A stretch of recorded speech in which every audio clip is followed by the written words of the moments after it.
नमस्कार। कभी ऐसा लगता है ना कि हम अपनी रोजमर्रा की जिंदगी में, अपने काम में, अपनी जिम्मेदारियों में बस उलझ कर रह गए हैं। भगवद गीता का चौथा अध्याय, ज्ञान कर्म संन्यास योग, पता है ठीक इसी उलझन का एक टाइमलेस सॉल्यूशन देता है। ये हमें सिखाता है कि एक्शन में रहते हुए भी, कर्म करते हुए भी उसके बंधन से आजाद कैसे रहा जाए। तो चलिए इस गहरे ज्ञान में गोता लगाते हैं। तो आज का हमारा ये सफर 5 हिस्सों में बटा होगा, बिल्कुल वैसे ही जैसे अर्जुन कंफ्यूजन से क्लैरिटी की तरफ बढ़े थे। सबसे पहले बात करेंगे बिना बंधन के एक्शन की, फिर देखेंगे कि कैसे एक सदियों पुराने ज्ञान को फिर से जिंदा किया गया। उसके बाद स्किलफुल एक्शन का सीक्रेट क्या है ये समझेंगे। फिर जानेंगे उस प्यूरिफाइंग करने वाली आग के बारे में जो कर्मों को जला देती है। और आखिर में हम पहुंचेंगे डाउट से ड्यूटी तक के सफर पर। तो चलिए शुरू करते हैं पहले पड़ाव से, एक्शन विदाउट बॉन्डेज, मतलब बंधन के बिना कर्म। जरा सोचिए, क्या ये मुमकिन है कि हम अपनी नौकरी करें, परिवार की देखभाल करें, सारी जिम्मेदारियां निभाएं और फिर भी अंदर से बिल्कुल आजाद और शांत रहें? यही तो इस चैप्टर का सबसे बड़ा सवाल है कि कर्म के जाल में फंसे बिना कर्म किया कैसे जाए। और देखिए, ये सवाल सिर्फ अर्जुन का ही नहीं था, ये हम सबका सवाल है ना? ऑफिस की डेडलाइन, घर की जिम्मेदारियां, हम सब लगातार एक एक्शन के लूप में फंसे हुए हैं। तो क्या इससे निकलने का कोई रास्ता है भी? भगवद गीता कहती है, हाँ बिल्कुल है। और इसका जवाब पता है, इस चैप्टर के नाम में ही छिपा है, ज्ञान कर्म संन्यास योग। अब ये सुनने में थोड़ा भारी लग सकता है, पर इसका मतलब बहुत सीधा है। मतलब जब हमारे एक्शन को, हमारे कर्म को सही समझ यानी ज्ञान की रोशनी मिलती है, तो वो एक्शन अपने आप ही एक तरह का संन्यास बन जाता है, मतलब बंधन से मुक्त। ये कोई बाहर से कुछ छोड़ना नहीं है, ये अंदर की आजादी है। बस यही एक्शन और नॉलेज का मेल ही हमें फ्री करता है। चलिए अब आते हैं अपने दूसरे हिस्से पर, एक सदियों पुराने ज्ञान का रिन्यूअल। और यहां एक बहुत बहुत ही दिलचस्प बात पता चलती है। श्री कृष्ण कोई नई फिलॉसफी नहीं बना रहे हैं, नहीं, वो तो एक ऐसे शाश्वत सच को दोबारा सामने ला रहे हैं जो समय की धूल में कहीं खोसा गया था। समझिए, एक ऐसा विज्ञान जो हर जमाने के लिए, हर दौर के लिए रेलेवेंट है। ये ज्ञान कितना पुराना है इसका अंदाजा लगाइए। कृष्ण बताते हैं कि उन्होंने ये ज्ञान सबसे पहले सूर्यदेव विवस्वान को दिया था, फिर विवस्वान से ये मनु तक पहुंचा और मनु से राजा इक्ष्वाकु तक। लेकिन फिर वक्त के साथ धीरे धीरे ये ज्ञान लोगों की समझ से दूर होता गया और अब कृष्ण उसी शाश्वत ज्ञान को, उसी इटर्नल विजडम को अर्जुन के जरिए हम सबके लिए फिर से सामने ला रहे हैं। अब यहां पर अर्जुन एक बहुत ही लॉजिकल, बहुत ही इंसानी सवाल पूछते हैं, बिल्कुल वैसा ही सवाल जो शायद हमारे मन में भी आता। वो कहते हैं, एक मिनट, आप तो मेरे साथ यहां खड़े हैं इसी जमाने में, और विवस्वान तो बहुत बहुत पहले हुए थे। मैं ये कैसे मान लूं कि आपने उन्हें ये ज्ञान दिया था? अर्जुन का यही सवाल, यही भोला सा लॉजिक कृष्ण को अपने असली दिव्य रूप का राज खोलने का मौका देता है। इसके जवाब में कृष्ण बताते हैं कि वो अवतार क्यों लेते हैं। इसके 3 कारण हैं। पहला, सज्जनों की, अच्छे लोगों की रक्षा करना। दूसरा, दुष्टों का विनाश करना। और तीसरा, जो सबसे जरूरी है, धर्म को फिर से स्थापित करना। और एक बात यहां ध्यान रखने वाली है, धर्म का मतलब सिर्फ पूजा पाठ नहीं है। धर्म मतलब जीने का सही तरीका, एक नैतिक और आध्यात्मिक रास्ता। तो उनका मेन मकसद समाज को स्पिरिचुअली एजुकेट करना है।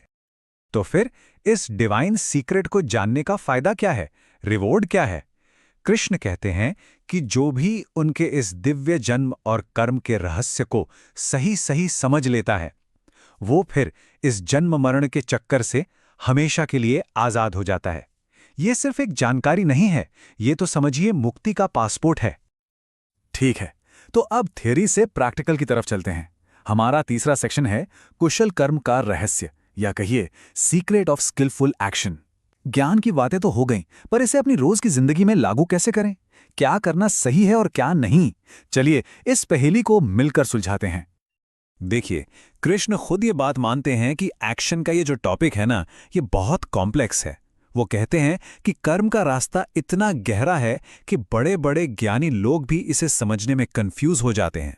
तो इससे एक बात तो साफ है, ऊपर ऊपर की समझ से काम नहीं चलने वाला, हमें इसकी गहराई में उतरना ही होगा।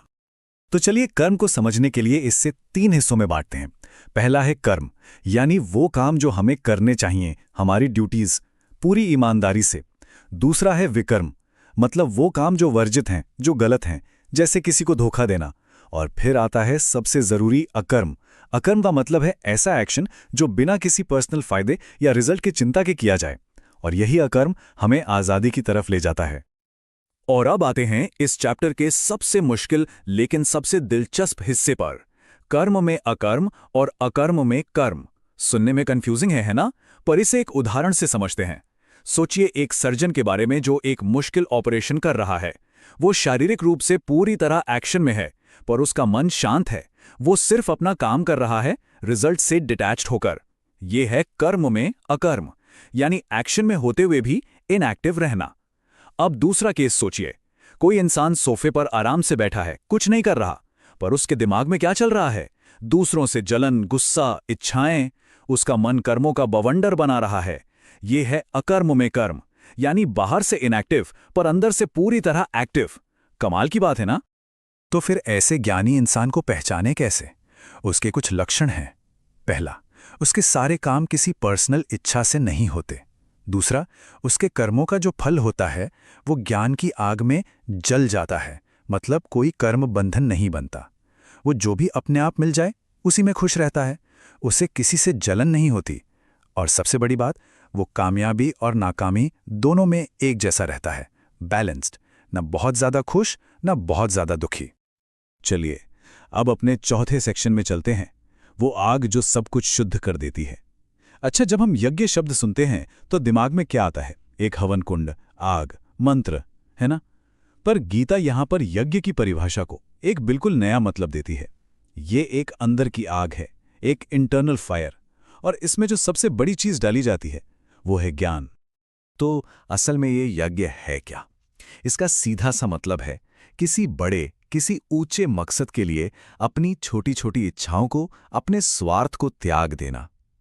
इस नजरिए से देखें तो एक स्टूडेंट का एग्जाम के लिए रातें जागना भी एक यज्ञ है, और अर्जुन का धर्म की रक्षा के लिए युद्ध लड़ना, वो तो एक महायज्ञ है। यज्ञ भी 2 तरह के होते हैं। एक होता है द्रव्य यज्ञ। इसमें हम बाहरी चीजें ऑफर करते हैं, जैसे पैसा, अनाज या कोई और वस्तु। इसका फल भी मिलता है, जैसे पुण्य या कुछ समय के लिए सुख। लेकिन इससे भी ऊपर है ज्ञान यज्ञ। इसमें हम क्या ऑफर करते हैं? अपना अज्ञान, अपना अहंकार, और इसका फल कोई टेम्परेरी सुख नहीं, बल्कि हमेशा की शांति और आजादी। और इस बात को समझाने के लिए कृष्ण एक बहुत ही पावरफुल मेटाफर का इस्तेमाल करते हैं। वो कहते हैं, जरा सोचो, जैसे एक धधकती हुई आग लकड़ी के बड़े से बड़े ढेर को भी राख में बदल देती है, ठीक वैसे ही ज्ञान की आग हमारे सारे कर्मों और उनके रिएक्शंस को जलाकर राख कर देती है। इसका मतलब समझ रहे हैं? सही ज्ञान में इतनी ताकत है कि वो हमारे पिछले कर्मों के बोझ से भी हमें आजाद कर सकता है। ये अल्टीमेट प्यूरिफायर है। और लीजिए, हम आ गए अपने आखिरी पड़ाव पर, डाउट से ड्यूटी तक। ठीक है, ये सारी बातें सुनने में तो बहुत अच्छी हैं, पर सवाल ये है कि इस ज्ञान को हासिल कैसे किया जाए? अपने मन में जो हजारों शक उठते हैं, उन्हें कैसे काटा जाए और एक्शन के मैदान में कैसे उतरा जाए? चलिए इसका रास्ता भी जानते हैं। कृष्ण इसके लिए एक 3 स्टेप फॉर्मूला बताते हैं। पहला स्टेप है प्रणिपात, मतलब एक सच्चे गुरु के पास पूरी विनम्रता के साथ जाना। दूसरा है परिप्रश्न, मतलब सवाल पूछना, लेकिन बहस करने के लिए नहीं, बल्कि सच में सीखने की इच्छा से। और तीसरा है सेवा, मतलब बिना किसी स्वार्थ के गुरु की सेवा करना। जब ये तीनों चीजें मिलती हैं, तभी सच्चा ज्ञान दिमाग से उतरकर दिल में पहुंचता है। और जब ये ज्ञान दिल में उतर जाता है ना, तो इसकी ताकत का कोई मुकाबला नहीं। गीता में साफ कहा गया है कि इस दुनिया में ज्ञान से ज्यादा पवित्र, ज्ञान से ज्यादा शुद्ध करने वाली कोई और चीज है ही नहीं। ये वो आग है जो हमारे हर कर्म बंधन को, हर गलती को जलाकर हमें बिल्कुल पाक साफ कर देती है। और आखिर में कृष्ण इस पूरे फिलॉसफी को, इस पूरे ज्ञान को एक जबरदस्त कॉल टू एक्शन में बदल देते हैं। वो अर्जुन से कहते हैं, तो अब ज्ञान की तलवार उठाओ और अपने दिल में बैठे इस शक को, इस डाउट को काट डालो। उठो और युद्ध करो। ये फिलॉसफी को एक्शन में बदलने का अल्टीमेट कमांड है। कृष्ण का ये संदेश सिर्फ अर्जुन के लिए नहीं था, ये हम सबके लिए है। आज इसी पल में भी उतना ही सच है। तो जाते जाते एक सवाल अपने आप से जरूर पूछना है, हमारी अपनी जिंदगी के कुरुक्षेत्र में वो कौन सा शक है, वो कौन सा डाउट है जो हमें अपना कर्तव्य निभाने से, अपना कर्म करने से रोक रहा है। जवाब ढूंढने के लिए ज्ञान की तलवार का इस्तेमाल करना होगा।